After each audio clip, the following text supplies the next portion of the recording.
Paz y bien, hermanos. En esta clase vamos a reforzar dando más ejemplos del tema pasado, del tema 4. Esta más bien es una clase de refuerzo.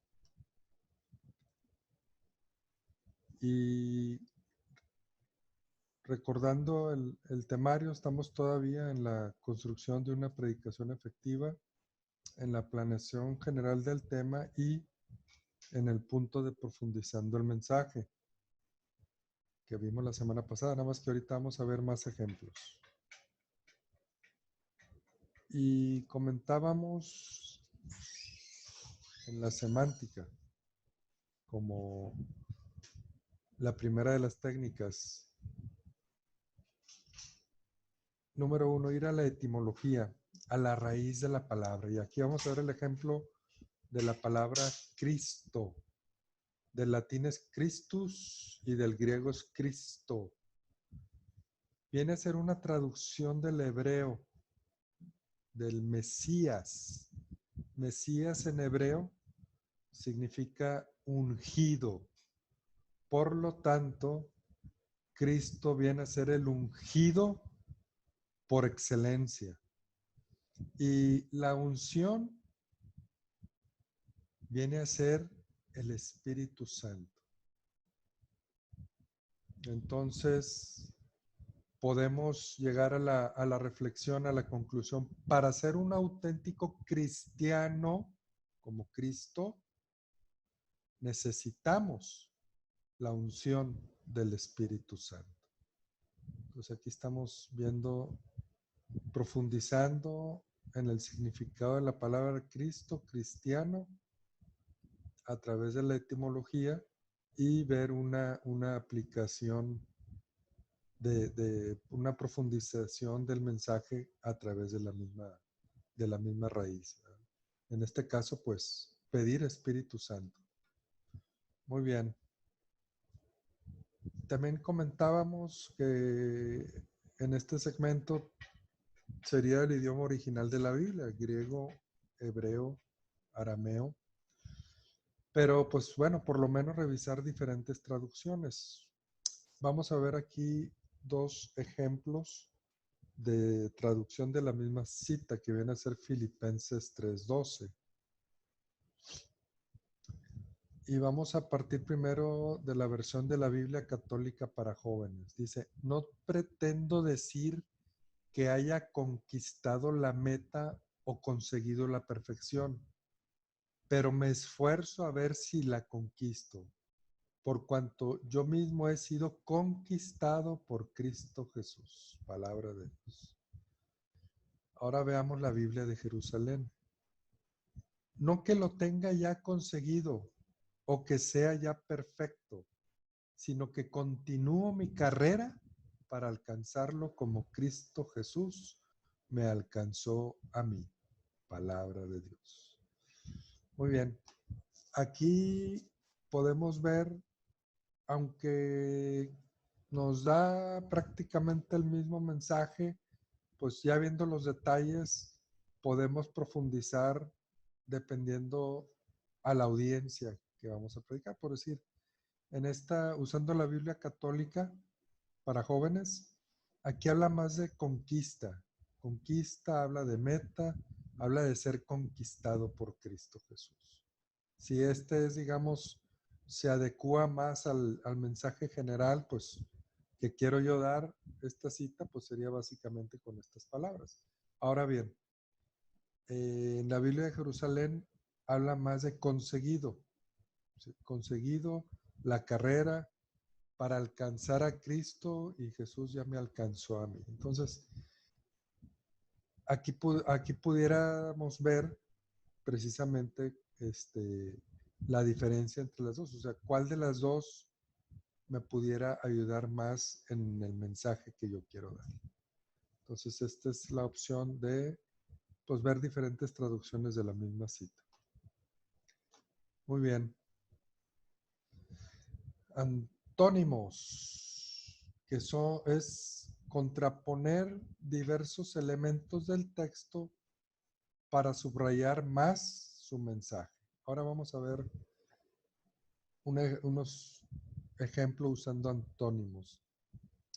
Y nos vamos a 1 de Samuel, capítulo 16, versículos 13b y 14. Dice, y el Espíritu del Señor vino sobre David. Desde aquel día en adelante,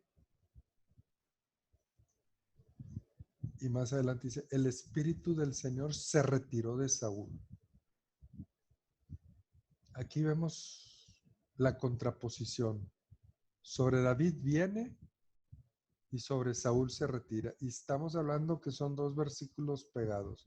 La última parte del 13 y el 14. El Espíritu vino sobre David y fue retirado de Saúl. Y aquí es donde podemos profundizar qué pasó, ¿sí? Y si nos vamos versículos más adelante, un poquito anteriores, pues 1 Samuel 15:23 nos dice que Saúl desobedeció a Dios. Y en cambio, David en Hechos 13:22 nos dice, y de David dice, he encontrado a David, el hijo de Jesé, un hombre según mi corazón, que realizará todo lo que yo quiera. Palabra de Dios. Entonces, aquí vemos que el espíritu tiene que ver también con la obediencia. En ser dóciles al espíritu es ser obedientes. Lo estamos viendo aquí. En uno lo recibe y se queda, y en el otro se retira, en Saúl. Ahora vamos a profundizar un poquito más, porque esta cita de Hechos 13:22 está hermosísima. Cámbiale tu nombre, quita el nombre de David y pon tu nombre.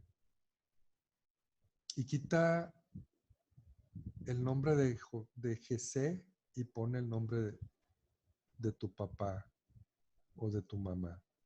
Dice, he encontrado a, piensa en tu nombre, el hijo de tu papá o tu mamá, un hombre o mujer según mi corazón, que realizará todo lo que yo quiera.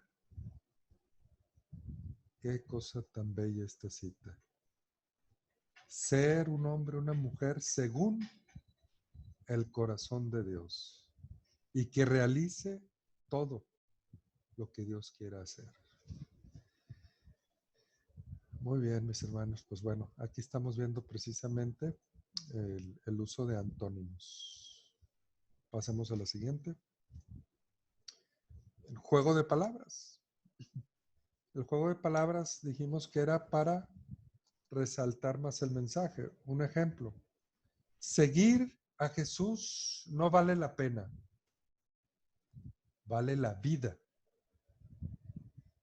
Entonces aquí vemos, por decir, cuando dice seguir a Jesús no vale la pena, inclusive haces una pausa, la mente en tu auditorio está, espérame, ¿cómo? O sea, ¿qué me estás diciendo? ¿Cómo es posible que no valga la pena? Y ellos están ahí en una confusión, esos 2-3 segundos que haces la pausa y luego resaltas más el mensaje, dices, seguir a Jesús no vale la pena. Vale la vida. Pues, inclusive aquí le das una nueva fuerza al mensaje. No vale la pena, vale la vida. Entonces, pues bueno, también es otra de las formas que podemos ir profundizando el mensaje. El contexto. Analizar en qué contexto se dio un mensaje específico en la Biblia. Y vamos a ver la cita de San Juan 6:53, que nos dice, en verdad os digo, si no coméis la carne del Hijo del Hombre y no bebéis su sangre, no tenéis vida en vosotros. Palabra de Dios. Y también vemos en el 6:66, desde entonces muchos de sus discípulos se volvieron atrás y no andaban con él. También palabra de Dios. Aquí vamos a ver algunos puntos para entrar en esto del contexto. Cuando Jesús dice, en verdad os digo, o sea, bastaba que él dijera, en verdad os digo, pero lo dice dos veces. ¿Qué significa? Que realmente es lo que él quiere decir. ¿Sí? En verdad te digo, es como decir, realmente te lo estoy diciendo verdaderamente. Entonces, él está aquí haciendo un énfasis de algo que está diciendo. Ahora bien, para entrar en contexto en esta cita, ¿por qué es que muchos de sus discípulos se volvieron atrás y ya no andaban con él? Es que estas palabras para ellos fueron muy fuertes. Para ti y para mí, que nos han explicado sobre que ya tuvimos la formación de la primera comunión, para ti y para mí, pues ok, muy fácilmente recibimos estas palabras, pero para los judíos que estaban en contra del canibalismo, y es una de las cosas que ellos detestaban de los países vecinos, el canibalismo. Ellos decir, ¿cómo? O sea, ¿cómo voy a comer la carne? ¿Cómo voy a beber su sangre? Si fue algo impactante, o sea, no puedo. De hecho, más adelante dice, son difíciles tus palabras, son difíciles de escuchar las palabras de Cristo, pero nuestro Señor estaba hablando en verdad, en verdad. Sí. Así es, Él estaba hablando con la verdad. Fue para ellos un escándalo. Sí.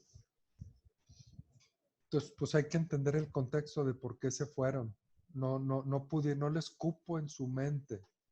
Fue más, se pescaron más de esa creencia que ellos tenían y no le dieron oportunidad al Señor y mejor se retiraron. Ahora bien, así como los judíos se retiran, esto también vale esta cita para nuestros hermanos cristianos no católicos. Si el Señor hubiera hablado en sentido figurado en esta cita, cuando Él dice que Él es el pan de vida, hubiera ido detrás de los judíos que se retiraron y dice, oye, tranquilos, hombre, no se vayan. Estoy hablando en sentido figurado, pero no. Todavía se vuelve hacia sus discípulos, a los apóstoles, y les pregunta, ¿ustedes también se van a ir? Lo vemos en versículos posteriores. Y Pedro le contesta, ¿a quién iremos, Señor, si solamente tú tienes palabras de vida eterna? Esa es la respuesta correcta. Creerle al Señor, a pesar de lo que me dice, no lo entiendo. ¿Sí? Entonces esto es válido, fue para tanto los judíos que estaban en contra del canibalismo y no entendían estas palabras, como para hoy en día nuestros hermanos cristianos no católicos que tampoco creen en comer la carne del Hijo en la Eucaristía. Muy bien, entonces esto es viendo todo en el contexto. Pasemos en el otro ejemplo. Preguntas al texto. Buscar la pregunta que ellos quisieran hacer o que no se les había ocurrido. Y lo vemos en Lucas 24:51. Y mientras los bendecía, se separó de ellos y fue llevado al cielo. Palabra de Dios. Entonces, aquí esta cita habla de la ascensión del Señor. Es llevado. Entonces, lo estamos viendo, vamos a meternos en el momento en que los discípulos están viendo que el Señor en su ascensión y mientras los estás viendo, Él está bendiciéndolos. Y aquí valdría la pena gritarle al Señor, ¿verdad? Una pregunta al texto. ¿Cuándo vas a volver, Señor? Y aquí es donde vemos otra de las citas en Mateo 25:13. Velad pues porque no sabéis ni el día, ni la hora. Entonces, la misma pregunta que le estamos haciendo al Señor, otra cita bíblica nos la está contestando. No vas a saber el día ni la hora. Y esta la vemos en la parábola de las 10 vírgenes. Inclusive vemos en la parábola que el novio tarda en llegar. El novio tarda en llegar, llega tarde. Y las 5 vírgenes necias, las que no fueron prudentes, pues se quedaron afuera porque se les acabó el aceite. ¿Sí? No estaban preparadas. Entonces, profundizamos en el mensaje del cuándo vas a volver, ¿no? Céntrate en estar preparado para cuando Él venga, porque no conocemos ni el día ni la hora. Bueno, aquí vamos viendo preguntas al texto. Muy bien, ahora vamos a ver ejemplo de la visualización. Y dijimos que era imaginar y dibujar la escena con todos los detalles del ambiente, imaginar colores, olores, el ambiente físico, pero sobre todo el psicológico y el espiritual. Y vamos a ver el ejemplo de la cita del Éxodo 14, 21 y 22. Capítulo 14, versículos 21 y 22. Dice, y aquí ya desde ahorita, de hecho han hecho muchas películas de cuando se abre el mar rojo, entonces ve imaginando. Moisés extendió su mano sobre el mar. Entonces ahí ya estamos viendo cómo extiende la mano y Yahvé hizo soplar durante toda la noche un fuerte viento del este que secó el mar y se dividieron las aguas. Y los israelitas entraron en medio del mar a pie enjuto, mientras que las aguas formaban muralla a derecha e izquierda. Imagínate que tú vas, vienen atrás los judíos, están persiguiendo con carros, con caballos, viene el faraón, vienen con todo. Ora Moisés extiende la mano y al día siguiente, esto fue en la noche, un fuerte viento los separa, divide las aguas, pero al día siguiente entras al mar, volteas a la izquierda, ves una muralla de agua, volteas a la derecha, ves otra muralla de agua, una altura de 15, 20 metros. No lo puedes creer, estás en medio de un pasillo con 2 murallas. Y dices, pues aquí está el Señor. Entonces avanzas y corres, atrás vienen los egipcios. Y ya los metes a la escena, los metes a esta película. Ahora bien, tú y yo aquí estamos hablando de la Pascua judía, el paso. Para los judíos, esta es la Pascua, el paso por el mar rojo. Y Jesús es el nuevo Moisés y su Pascua es su paso de la muerte a la resurrección. Es decir, tú y yo podemos pasar, pero ahora con Jesús, de la mano de Jesús, de la muerte a la resurrección con la vida nueva que Él nos ofrece. Amén. Muy bien. Veamos ahora un ejemplo de dramatización. Y dramatización significa exagerar los elementos naturales. Veamos la muerte de Lázaro. Nos dice la cita de San Juan 11, versículos 33 al 35.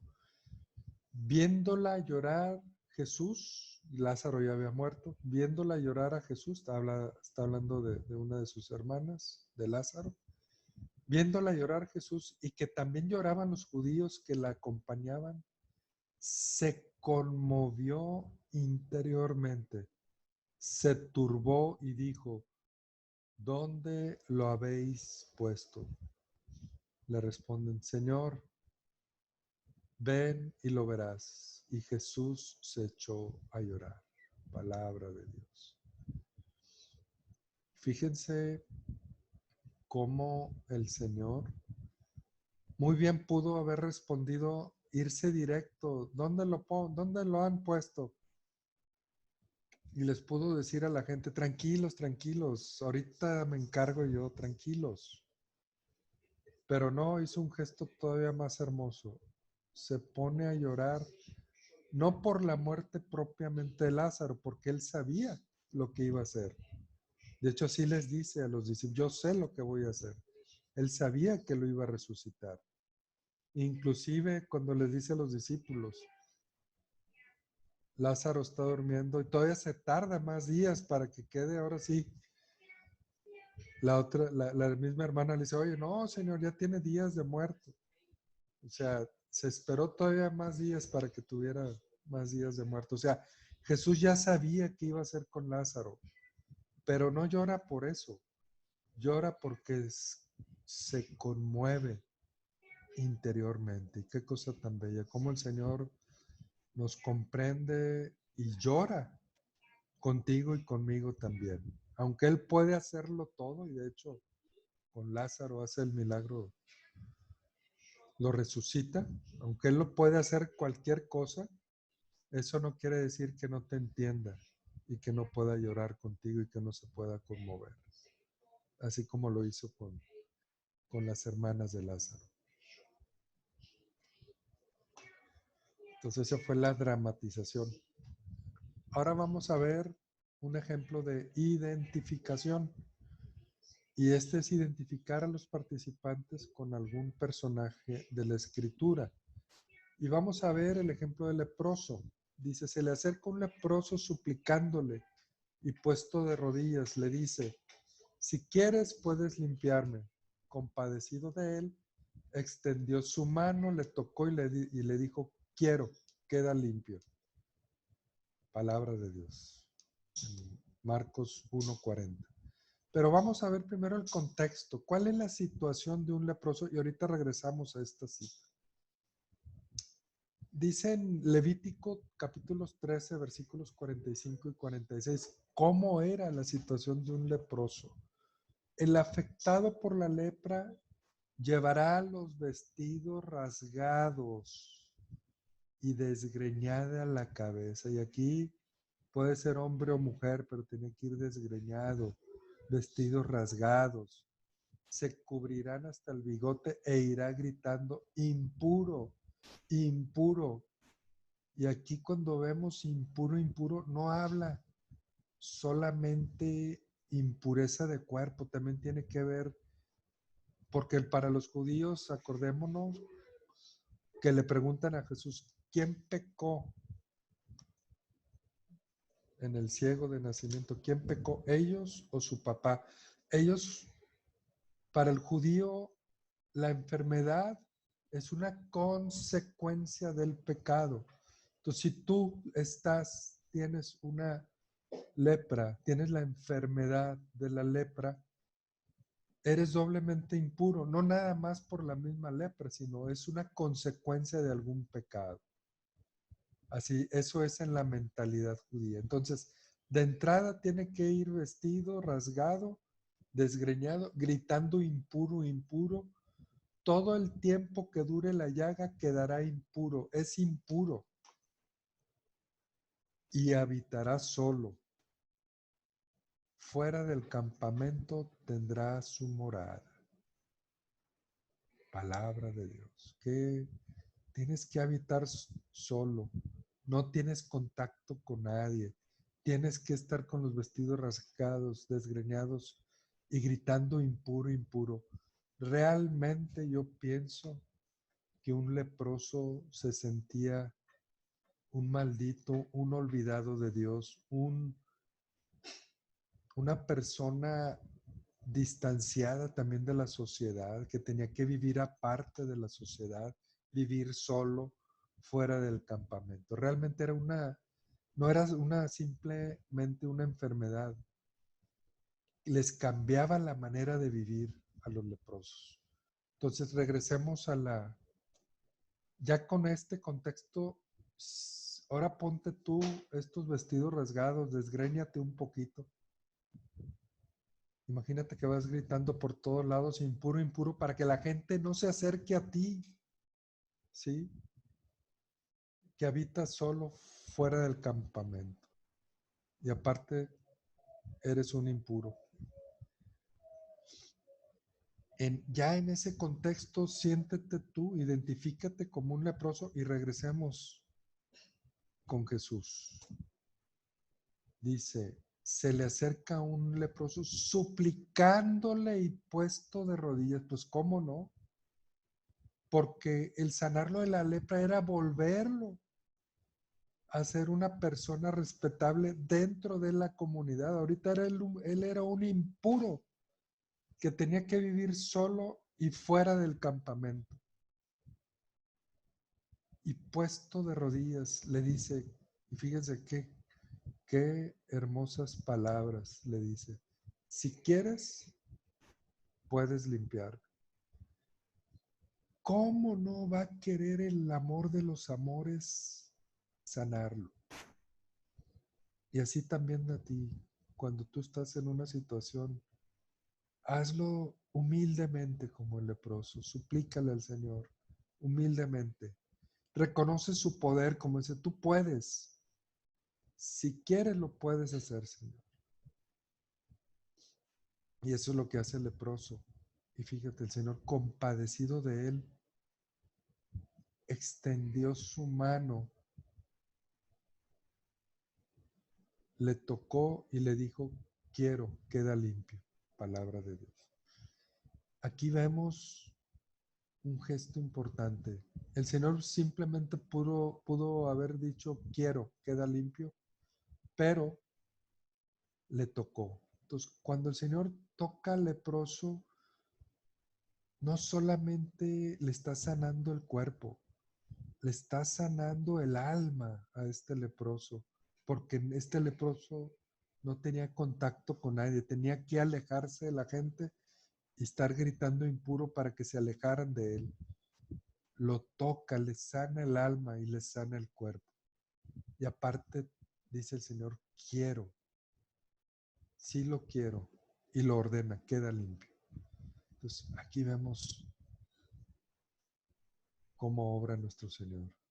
Entonces, aquí es identificación. Metemos al participante que se identifique con uno de los personajes. Muy bien. Vamos a ver los cuestionamientos. Consiste en hacer preguntas concretas al texto con el fin de extraer el mensaje adecuado.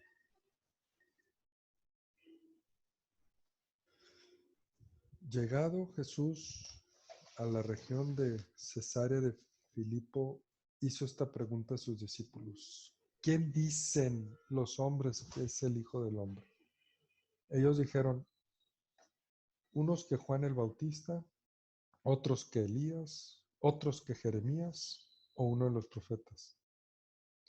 Díceles él, ¿y vosotros quién decís que soy yo? Palabra de Dios. Mateo 16, 13 al 15. Y aquí podemos hacer también esa pregunta. No nada más le pregunta a los discípulos, sino hoy Jesús te pregunta, ¿quién soy para ti? ¿Quién dices tú que soy yo? ¿Qué soy yo para ti? Entonces tomamos este cuestionamiento y lo aplicamos a la gente. Los cuestionamientos. Elementos comunes. Traer a la mente otros pasajes de la Biblia que contengan elementos comunes con el que estamos leyendo. Por ejemplo, celebrar la victoria de la Pascua. Vemos que la Pascua, como platicamos para los judíos, es el paso del Mar Rojo. Y vemos cómo lo festejan después de pasar en Éxodo capítulo 15, versículos del 1 al 21, el cántico triunfal de los israelitas al cruzar el Mar Rojo. ¿Sí? Y es el canto ese que le hemos puesto músicas. El Señor es mi fuerza y mi canción. Y ahora Él es mi salvación. Él es mi Dios y yo le he preparado una habitación donde alabarle aquí en mi corazón. Muy bien. Así festejan los israelitas la Pascua, la celebración de la victoria de la Pascua. Pero nosotros, los cristianos, la Pascua, vemos en 1 Corintios 15:20b. Cristo resucitó de entre los muertos como primicia de los que murieron. Palabra de Dios. Pues nosotros lo festejamos sabiendo que Él resucitó, porque Él nos va a preparar una habitación allá en el cielo para que resucitemos juntamente con Él. Amén. Bueno, aquí vemos la técnica de los elementos comunes. ¿Qué técnicas profundizamos hoy? En la semántica vimos la etimología, vimos una versión de la dos versiones de una cita bíblica en el punto 2, antónimos, juego de palabras, contexto, las preguntas al texto, visualización, dramatización, identificación, los cuestionamientos y los elementos comunes. ¿Qué vamos a ver en el siguiente? ¿Qué otros ejemplos vamos a ver en la siguiente clase? Pues lo que son las técnicas de los tiempos, las técnicas de las etapas y los modelos. En cuanto al video, pues como habíamos dicho, ahora va a ser de 3 minutos y lo que habíamos platicado también, decir el auditorio para entrar en contexto, ¿sí? Y obviamente presentarse y presentar el tema, al menos leer una cita bíblica, desarrollar la exposición, un testimonio personal con respecto al tema, una exhortación o invitación. ¿Hacia dónde los estoy llevando con la predicación? ¿Hacer qué, creer en qué o qué nueva actitud? Y la semana pasada dijimos que era con la técnica A, ahora el video va a ser con la técnica B. Vamos a usar los antónimos. Y el Señor me los bendiga, me los guarde y nos vemos la próxima semana, primeramente Dios. Gracias.